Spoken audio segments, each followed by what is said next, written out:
আমাদের এখানে খুব বেশি যে আসবাবপত্র যায় তা না। এক নাম্বার, আমাদের গার্মেন্ট শিল্প একটা বড় পরিমাণ ভারতে যায় এবং আপনারা নিশ্চয়ই জানেন যে এটা আমরা প্রতিযোগিতার সক্ষমতাই আমাদের রপ্তানিগুলো হয়। সো এটা দুইজনের জন্যই একটা লাভজনক প্রক্রিয়া বিষয়। সো নিশ্চয়ই আমরা মনে করি যে আমাদের যে ভারত নিজেও একটা টেক্সটাইল বা বস্ত্র শিল্পে একটা সমৃদ্ধ দেশ, তারপরেও যখন আমাদের দেশ থেকে এই রপ্তানিগুলো হয় এটা আমাদের প্রতিযোগিতা সক্ষমতার উপরে ভিত্তি করেই হয়।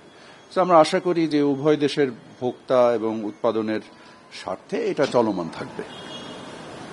এর আগেও তো ট্রান্সশিপমেন্টের বিষয়টাও তারা একটা নিষেধাজ্ঞা দিয়েছে আর কি, সেটা এখনো বলবৎ আছে, তো ওটারও তো প্রভাব আছে। ফলে এই যে দুইটা ঘটনা আর কি তারা এটা করছে, এটা কেন করছে বলে আপনি মনে করেন?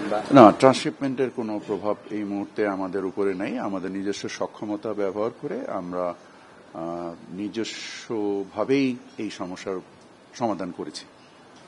আপনার কি মনে হয় যে ভারতীয় ব্যবসায়ীরাও এতে ক্ষতিগ্রস্ত হতে পারে? নিশ্চয়ই, কারণ এটা তো প্রতিযোগিতার সক্ষমতার বিষয়।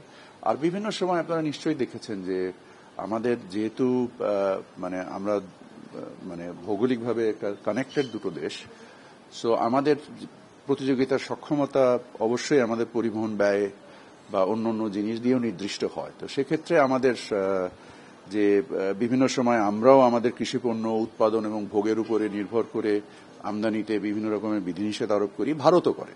সো এটা একটা চলমান প্রক্রিয়া, এটা একটা বাণিজ্য ব্যবস্থাপনার একটা প্রক্রিয়া এবং এই বাণিজ্য ব্যবস্থাপনার প্রক্রিয়াতে আমরা কাজ করছি এবং আমরা আশা করি যে যদি কোনো এই বিষয়ে কোনো সমস্যা তৈরি হয় আমরা উভয় পক্ষ আলোচনার মাধ্যমে এটার একটা উপযুক্ত পরিণতিতে আনতে পারব। আমি দুঃখজনকভাবে এনইসি বৈঠকে থাকতে পারিনি, কারণ আমি খুব অল্প সময় থেকেই চলে এসেছি, কারণ আমার এখানে আমার মন্ত্রণালয়ে কিছু জরুরি কাজ আছে। মাননীয় উপদেষ্টা, যেটা পাননি প্রতিযোগিতা তো আপনারা নিশ্চয়ই পাবেন, তো সেক্ষেত্রে হয়েছে সেটা তাদের সেক্ষেত্রে প্রশ্ন হলো যে এই যে তাদের আমাদের স্থলবন্দরে যে পণ্যগুলো যাচ্ছে এটা 90% বলা হচ্ছে, প্রভাব মোকাবেলায় আপনারা কি সেখানে তাদের সাথে ফর্মালি বসা বা তো বেশ কিছু বন্দর এখনো চালু আছে। সো এটা শুধু যে কটা বন্ধ হলো এটা তো নিশ্চয়ই 90% নয়। সো আমার ধারণা, যদি আমি ধারণার উপরে কথা বলছি, কারণ আমাদের সংস্থাগুলো কাজ করছে, আমি এখনো রিপোর্টটা দেখিনি। গতকালকেই তো আপনারাও যেমন সোশ্যাল মিডিয়াতে দেখেছেন, আমিও সোশ্যাল মিডিয়াতে দেখেছি। সো আমরা এটা হয়তো আরো 2-1 দিন লাগবে আমাদেরকে পুরো জিনিসটা একটা স্থিতি নেওয়ার জন্য। আমি কিছু তথ্য চেয়েছি, সেই তথ্যগুলো হয়তো বা আজ না হলে কাল নাগাদ আমি পেয়ে যাব। পেয়ে যাওয়ার পরে আমরা এই জিনিসগুলো সম্বন্ধে আরো ভালো জানতে পারবো। তখন কি ফর্মালি আলোচনায় তাদের সাথে যাওয়ার প্রয়োজনে সকল কিছুই করবো, যত কিছুই আছে সকল কিছুই করবো। সোশ্যাল মিডিয়াতে পাই, আমরা বলছি ইন্ডিয়ান ওয়েবসাইটে, ইন্ডিয়ান গভর্নমেন্টের ওয়েবসাইটে, উইচ ইজ আমরা এখনো অফিসিয়ালি পাইনি, আমাদেরকে অফিসিয়ালি জানানো হয়। আমরা সোশ্যাল মিডিয়াতে দেখেছি, আমাদের কপি এসছে আর যেটা আপনাদের কাছে এসছে। পররাষ্ট্রে কি এসেছে? পররাষ্ট্র মন্ত্রণালয় আমার সাথে এখনো পররাষ্ট্রে কথা হয়নি। আচ্ছা, যে দুটো সিদ্ধান্ত আমরা দেখলাম, এটা কি দুই দেশের যে সাম্প্রতিক যে সম্পর্ক সেটার কারণেই এটা হচ্ছে কিনা আপনি কি মনে করেন? আমার কাছ তো বাণিজ্য, তো আমি বাণিজ্য নির্দিষ্ট বিষয়ে সীমাবদ্ধ থাকতে চাই। আমি সবসময় যেটা বলে এসেছি, আমি উদার বাণিজ্যে বিশ্বাসী একজন মানুষ। আমার কাছে বাণিজ্য যে ইনক্লুশন সেটাই মূল ইম্পর্টেন্ট, বিকজ আমার দেশের ব্যবসা এবং ভোক্তা তাদের সক্ষমতা বৃদ্ধি করার ক্ষেত্রে বাণিজ্য উদারীকরণ এবং বাণিজ্য ইনক্লুশন ছাড়া আর কোনো রাস্তা আমি দেখি না।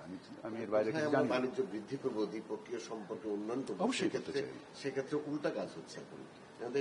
আমরা এই জিনিসগুলোই আলোচনায় নিয়ে আসবো এবং আপনারা নিশ্চয়ই জানেন যে ভারতের সাথে আমাদের যে বাণিজ্য সেটা ভারতের দিকেই অধিক ভারী। তো আমরা নিশ্চয়ই আমাদের এই অবস্থানগুলোকে সঠিকভাবে তুলে ধরবো এবং আশা করি আমরা আমাদের এই সমস্যার সমাধান করতে পারবো। মাননীয় উপদেষ্টা, আপনি তো এক্সট্রিম লেভেলের বাণিজ্য এক্সপার্ট একজন মানুষ নিজেও বা পার্সোনালিও, সেক্ষেত্রে এই যে আমাদের পার্শ্ববর্তী দেশের সাথে আমাদের নানা রকমের বাণিজ্যের এই বিষয়গুলো আপনি কি মনে করছেন যে ঘাটতি হচ্ছে আমাদের দেশে, যেহেতু আমরা একটা ছোট দেশ বাণিজ্যের দিক দিয়ে, সেক্ষেত্রে এটা কি ভাবছেন? এটা তো একটা দীর্ঘমেয়াদী প্রক্রিয়া, আপনি তো আর একদিনে বাণিজ্য ঘাটতি করতে পারবেন না। এবং আমরা যেটাও ভারত থেকে সোর্স করি সেটাও কম্পারেটিভ রিজনেই সোর্স করি। ভারতও আমাদের কাছ থেকে যেটা সোর্স করে সেটাও কম্পারেটিভ রিজনসে সোর্স করে। So natural trade should flow. That's the whole idea. এবং আমরা আমাদের বৈচিত্র্যকরণের মাধ্যমে এবং আমরা আমাদের প্রতিযোগিতা সক্ষমতার মাধ্যমে আমরা আমাদের বাণিজ্য বৃদ্ধি ঘটাবো।